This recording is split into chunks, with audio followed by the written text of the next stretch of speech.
Good afternoon, everybody. Thanks for inviting me, and it's a fascinating topic. I just want to start with apologize. There might be some little bit of racket around me sometimes because I'm actually sitting in the Copenhagen airport right now.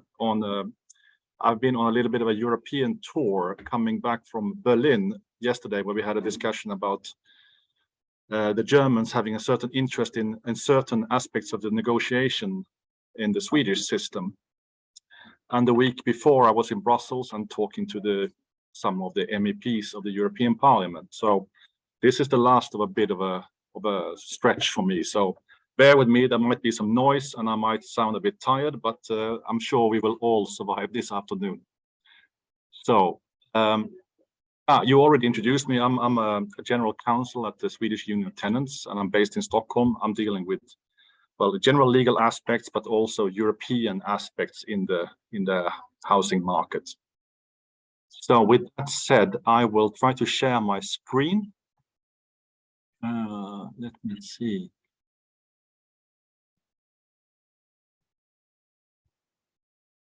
Now we'll like.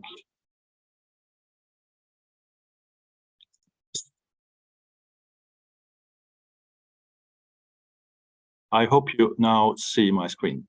Perfect. Okay. Yes. Now, it's not moving with me. I want to flip. There we go. So a short overview of the contest, what I will aim to talk about.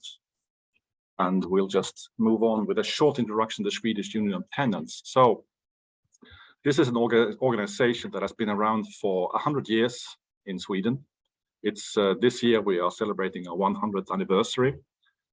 And during those 100 years, we have by now become an organization representing 530,000 households in Sweden today, and approximately 1.6 million Swedes. As an organization, we are a representative democracy, and we have, as such, then 8,000 elected representatives, and also 850 employees. In the picture you see to the second from the left, it's our president, Marie Linder. So, as an organization, we are then, of course, lobbying and campaigning for issues relating to housing. So, all the issues you probably have talked about: affordable housing, tenants, influence, tax neutrality, etc., etc. But we are also, of course, representing tenants in the Swedish annual rent negotiations with the landlords, and this is a campaign which is just ongoing right now at this moment. In addition to that, we are also offering our members different types of benefits that make us attractive vis-a-vis them and other tenants, but also, importantly, legal assistance and representation in rent tribunals and in negotiations. And we have tens of thousands of calls for legal services, and we take about 4,000 of those and bring them into rent tribunal or court. With that said, we move on because I know we have short on time. So just a short background on Sweden as a country. We are approximately the same size as Belgium, so 10.5 million inhabitants. The last few years we have had, the last 20 years, I would say, a very strong demographic growth. Right now we are having a new government that took their government 4 months ago in September. And it's a conservative Christian Democrat government with also a bit of a national twist to it in the back end. And God knows how this will turn out. For the time being, they have not really made a mark on housing policy, but they have also other issues to deal with. So we are sure to see things coming our way during the year. Sweden as a country has been relatively lucky, both through the financial crisis in 2010 and as well as during the COVID crisis just recently. Now the Ukrainian war has had a bit of a different impact, so we are uncertain how things will go, and the inflation is, of course, having a big mark on the economy. if you look at the social structure of the country, it has become slightly more unequal in the last number of years, and you can feel that there's like the difference between the different social classes are slightly bigger than 10 years or 15 years ago. So the people of Sweden, you can see from this graph basically, it's more or less equally split. So about 1/3 they own their houses, 1/3 they rent, and about 1/3 they live in tenant-owned co-ops.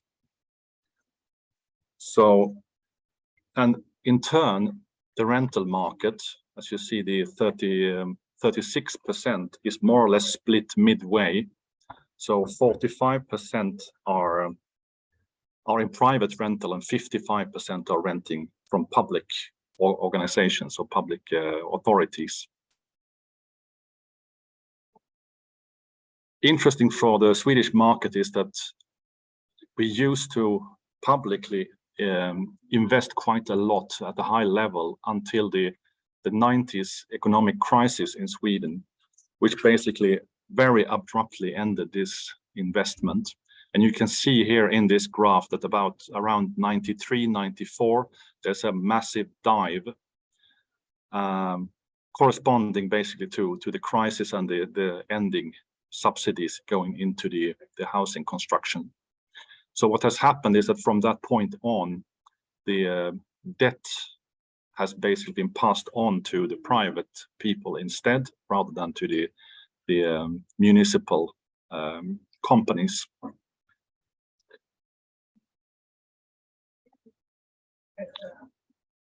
And this, of course, also then corresponds, unfortunately, with this relatively strong population growth.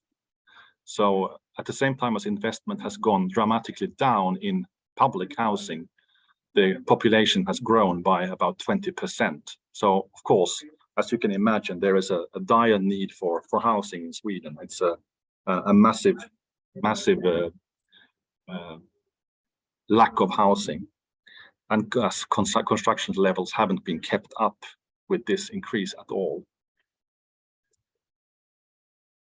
This one we leave. You will get this presentation and you can take a look later on. We have a lack of time, so I'll just skip through to kind of conclude this bit here. So to summarize the Swedish housing market situation, what we see is basically that the construction market is subject to a more or less cartel-like situation, where the construction companies are basically they charge whatever they want to, and people basically buy whatever can come across, and their debt increases as a result. On top of this, tax policy so far has also fueled this level of household debt, and on top of that, the mortgage interest deductions have also kind of fueled the rush towards buying more and more and more expensive property. In Sweden, uniquely as well, we have no property tax on own homes, but only on rental properties, which is a bit of a peculiarity. And finally, I would say that overall, there is a poor understanding of market failures and how best to optimize market outcomes at the municipal level. And this might be related to some conflicts we have had in Sweden with the European Commission in the early 2000s, and this has kind of never really been completely solved. So with that said, we just move on to get into the rental market system. And in Sweden, we have had all the types of different systems available. We have had market rents in the beginning of the 1900s. This was then followed by a traditional rent control. And now, these days, we have what we call the utility value system. So if you look at market rents, this is, of course, a system characterized by full contractual freedom and a free rent setting. and security of tenure is relatively sketchy at best. On the other hand, rent control has very limited contractual freedom, and it's probably state regulated or regulated at some level of government, and being part of a private kind of ownership sphere. This is normally complemented by public housing, and I'm sure you in Belgium and all the others are well aware how these systems work. The utility value system, on the other hand, is a purely unique Swedish model, which is kind of a combination of a market rent and rent control at the same time. So the majority of rents in the Swedish system are negotiated through collective bargaining between the parties on the market and the big organizations. At the same time, it's characterized by a contractual freedom where the parties are more or less allowed to propose whatever they want to. And in the end, it's the negotiation that determines what is the end result. This is complemented by a very, very strong security of tenure. And we will get back to this a bit later on in the presentation. But the utilities value system has, as you can see, it's the first seeds were sown in the 50s. And during the decades following it, it developed. And it's the still dominant system in Sweden, and it's more or less accepted by most parties, with a certain amount of discontent by our opponents among the landlords. But still, it's a relatively efficient system, so not too many complaints. So the Swedish model, to kind of summarize it overall, it is a universal model. We have no social housing in the traditional sense of social housing. We talk about public housing, which is completely open to anyone, and it's not means tested in any sense. The housing stock is also of quite high standards. And even though it was built, a lot of the dwellings were built in the 60s, they are still of a relatively high quality, of course in need of maintenance every now and then. And a lot of the 60s buildings are right now up to being modernized, which will have some effect on the rents, but nevertheless, good standards. As I mentioned, security of tenure, this is a foundational kind of stone of the Swedish system, and the legislation applies both to private landlords and the public municipal housing companies. This is also supplied by housing allowances, so rent supplements to low-income households. And the social welfare system, they contribute to rents for households receiving income support. Another very unique aspect of the Swedish system is that it includes heating and hot water. So we are working with a brut rent. We will, of course, later on get into the trust, but worth mentioning already now is it's very rare that deposits are being made when you sign a new lease contract. Instead, people they trust and rely on the system and the legislation in place. This also means that you can, if you have a lease contract, you have a legal right under certain conditions to swap this dwelling with another dwelling of certain characteristics in another place, and this is free of charge, and it's part of the regular everyday life of tenants in Sweden of doing this.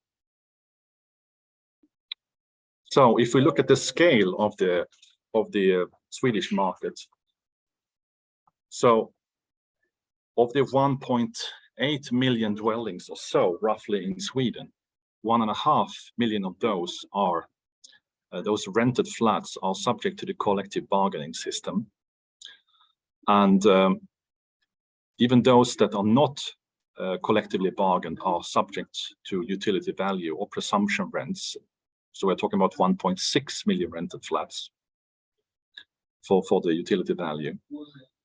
So half of this stock belongs to municipal housing companies. So approximately 800,000 flats are municipally owned, whereas about 800,000 are privately owned. And the total value of rents in Sweden, as you see, it's for the time being approximately 110 billion Swedish kronor per year. And that would amount to roughly 10 billion euros a year. So you understand basically where we are. Those back to those municipal housing companies, we are talking about approximately 300 municipal housing companies and 45,000 private landlords. And through collective bargaining, we would say estimated approximately 153 million Swedish kronor are saved compared to what a market rent system would have meant in Stockholm only. So 153 million only in Stockholm are saved through the efficiencies of the collective bargaining system.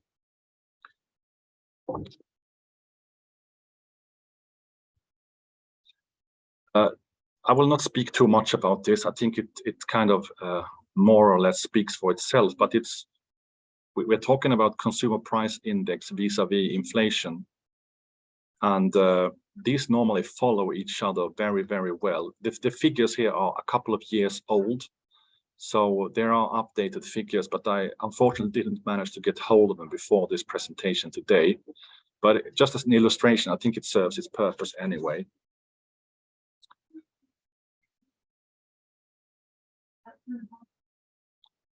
The same thing goes for this one. This is basically a graph showing the long-term annual returns for different types of property and assets. And if you see at the top, basically, you see residential is a pink line.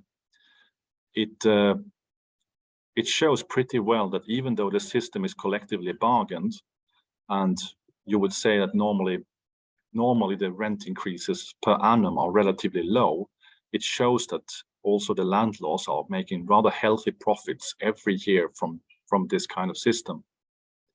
So you can take a look when you get to access to this presentation, and you can compare the figures. But you see it's beating industrial properties and bonds, and also commercial offices in Stockholm, for instance. So we consider it a very interesting model, and a rather fair model, where the conflict is sort of the inbuilt conflict of the rental negotiations are shared between the landlords and the tenants. So, quick jump to the legal framework. So let's start with the rental relationship. I'm sure this is nothing new to you, but the rental agreements are, of course, they are characterized by being long-term or very, very long-term relationships, at least in the Swedish market. And they are also characterized by being successive and reoccurring deliveries or returns between the two parties of this legal agreement, so the rental agreement. And of course, a rental agreement is just not a simple economic agreement, but it also has a major social impact for the involved parties. So it is a very peculiar type of relationship, this rental relationship. And the current legal framework in Sweden is characterized by two sets of rules that run parallel to each other. And the main aim is, in fact, to protect consumers. So it's not a primarily an economic legislation, but rather a consumer type protective legislation. The first act, the Tenancy Act, is the kind of the overarching and the biggest and most important part of legislation, and it contains a type of rental ceiling where landlords, they cannot really make too excessively high demands on an annual basis on rent increases without comparing to similar dwellings in a similar kind of position or similar state. So this is, of course, then very, very closely linked to the protection of tenancy. So you can never be subject to like a 50% rental increase from one year to the other, because everything has to be compared to everything else. And equal rents should be equal for equal dwellings, basically. And in the system, there are inbuilt arbitration mechanisms, and they depend on the type of landlord. So if it's a public or a private landlord. But basically, it's in both cases, it's a self-regulatory system where enforcement is being made by the parties in a kind of position of trust towards each other. Second important legislative instrument in the Swedish rent law is the Rent Negotiation Act, which is basically a framework regulating how rental negotiations are being undertaken. So Swedish Union of Tenants, we are the dominant actor on the tenants market, so to speak. So we represent the vast majority of all tenants. We normally negotiate rents on behalf of the tenants, but there's nothing, in fact, saying that tenants can't choose to negotiate their own rents. If they want to, they are free to do so. But of course, we do, as you see, negotiate 90% of the rents of all tenants.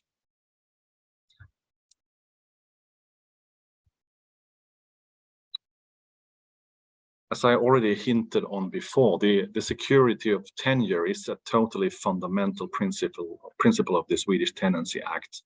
And the basic presumption of the security of tenure is that there is a primary right of a tenant to remain in the rented property. And this applies even if a landlord would terminate the lease. So the next step would be, if you had a lease terminated, you would be entitled to take this to court, unless you, of course, voluntarily would want to leave the apartment or the dwelling. So every rule has its exceptions. So even though the security of tenure is extremely strong, there are, of course, certain conditions where you can be forced to leave your dwelling, and this is clearly defined in the law, those kinds of situations. And in those cases, we are talking about, for instance, if you would very seriously violate the lease, for instance, by not paying the rent, or you are seriously disturbing your neighbors or something similarly, you are involved in criminal kind of activities or the like. Security of tenure is also weaker, noticeably weaker, if you happen to be a second-hand tenant. In this case, you would only achieve the full protection of the security of tenure after a 2-year lease.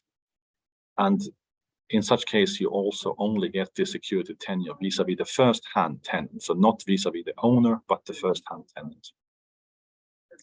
So if you would lease an apartment for a time period of less than 2 years, you wouldn't get the full security of tenure. Or if you would lease it for a leisure purpose, and it's for a period less than 9 months.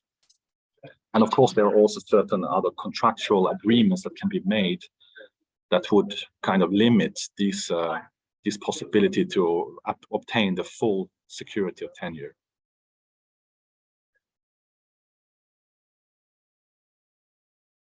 So I already hinted on before the Tenancy Act as an instrument for social protection.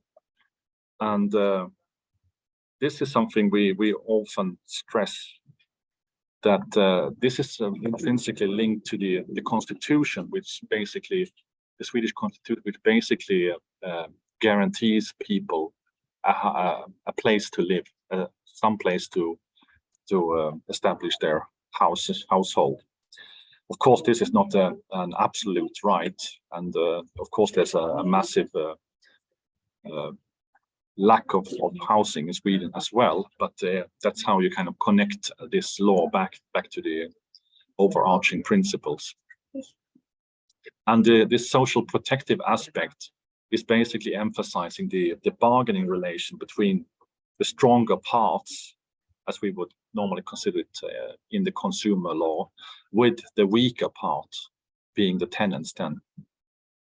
And then emphasizing those primary social responsibilities of the lessors to not randomly evict weaker tenants. And through this kind of relationship, we have established the strong right to security of tenure. And the Tenancy Act is often referred to in popular speak as a social protection legislation.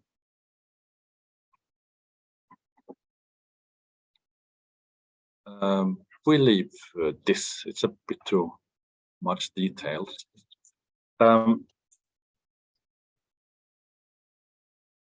The tenant relation can, of course, be subject to court proceedings under different circumstances.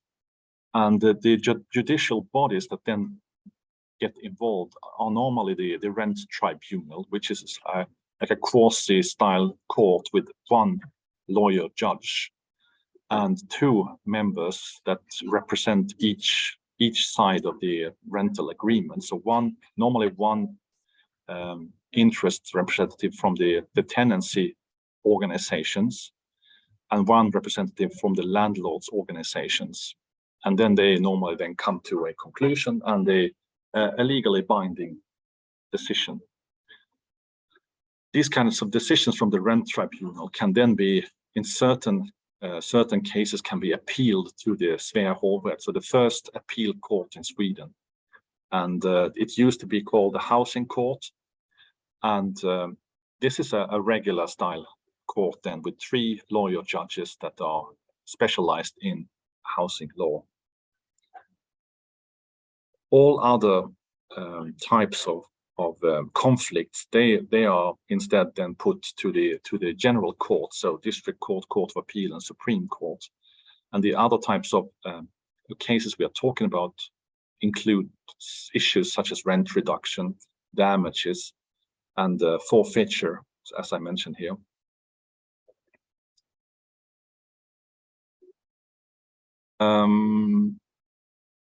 I believe we leave this one as well. We already spoke about the utility value system. Well, I might say a couple of words. The utility value system is, of course, a foundation of the Swedish system. And as I already mentioned, it rests on contractual freedom. And it's basically represents a block against completely unreasonable levels of rents. And the basic concept of the utility value system is that prices should be determined based on supply and demand, but only if the market is balanced. And of course, we all know that most rental markets in Europe and the world are probably not balanced. There is a greater interest than there is availability for housing. So the concept rests on the fact that housing shortage should not be allowed to drive rent levels upwards. And the utility value system basically represents and reflects the general values as tenants appreciate them when they look for an apartment. And the buzzword, I would say, is that the same apartment should have the same rent in most of the instances. So this collective bargaining system we use in Sweden, we consider it as being a guarantee for a healthy and fair development on the market for both parties, so landlords and tenants. Of course, there's always a conflict between those two parties. The one side, of course, wants to drive the rents upwards, and the other one wants to drive them downwards. But since we have split this conflict in the middle, we see it as kind of a healthy competition between the two parties that eventually land in a sort of balanced appreciation, what is a fair rental level. The advantage of this system is also that tenants are at large allowed to exercise their rights collectively, meaning that they are not only single weak tenants vis-a-vis maybe a very large landlord's organization or a big housing company, and strength is often achieved collectively, of course. On top of that, we consider it a very practical and relatively cost-effective solution for both parties. Rather Johan? than yes, Johan? yes. You have 1 minute left to conclude. I have to conclude. Or less. Sorry. Okay. We can, yeah. Actually, it's a kind of a good place to conclude. I had a number of more slides, but I think maybe if we stop with this with these 3 points, I share the presentation with you, and you can always take a look. And you are more than welcome to contact me or anyone at my organization if you have more questions. So we'll leave it at that. Thanks for inviting me and letting me speak.